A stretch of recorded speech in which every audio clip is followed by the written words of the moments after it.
వాళ్ళు గెలవలేక ఇట్లా పక్కదారులు పడుతున్నారా ఏంటి? లేకపోతే మిమ్మల్ని చూసి మీ విజయానికి ఏమన్నా భయపడి ఇలాంటివి చేస్తున్నారు? ఇప్పుడు రాజకీయాల్లో ఇవన్నీ సహజం. అయినా కూడా ప్రధాన ప్రతిపక్షం నాకు ప్రతిపక్ష హోదా ఇవ్వాలని చెప్పి పోరాడినటువంటి నాయకుడు ఎన్నికల్ని బహిష్కరించాలని చెప్పి ప్రకటించుకున్న వ్యక్తి వాళ్ళే. మళ్ళీ ఈ రోజున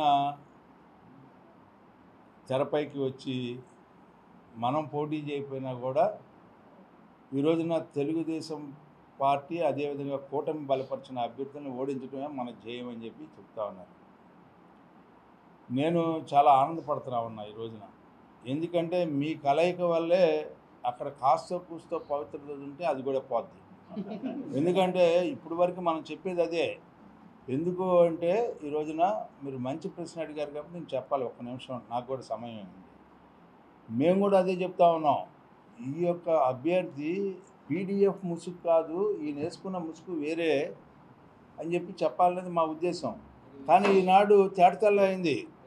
ఎవరైతే గత ప్రభుత్వంలో ఈ యొక్క ప్రభుత్వంలో పనిచేసే ఉద్యోగస్తులకి అన్యాయం చేసి అక్రమాలు చేసి వాళ్ళ మీద కేసులు బనాయించి వాళ్ళకి ఇవ్వాల్సినటువంటి బకాయిలు ఇవ్వకుండా వాళ్ళు దాచుకున్న డబ్బును కూడా దోచుకెళ్ళినటువంటి నాయకత్వానికి ఆ రోజున మద్దతు ఇచ్చామని చెప్పి చెప్తా ఉన్న సందర్భంలో అది వాస్తవం అని చెప్పి వాళ్ళ మద్దతు ద్వారా తెలిసింది అని చెప్పి మీకు మనవి చేస్తా ఉన్నాం.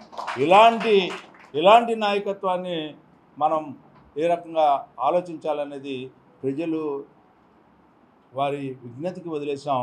ఖచ్చితంగా ప్రజలు ఏ రకమైనటువంటి తీర్పు ఇచ్చారో, ఏ రకమైనటువంటి చారిత్రాత్మకమైనటువంటి తీర్పు ఇచ్చారో ఈ యొక్క రాష్ట్ర ప్రజలు ఆ రకంగా ఏర్పడినటువంటి కూటమి ప్రభుత్వానికి కంచు కోటలాగా ఎలాంటి సందర్భంలో నుంచుంటారు అని చెప్పి వీళ్ళ యొక్క వడతూపులకి చింతకాయలు కూడా రాలవని చెప్పి సందర్భం మనం చేస్తాం.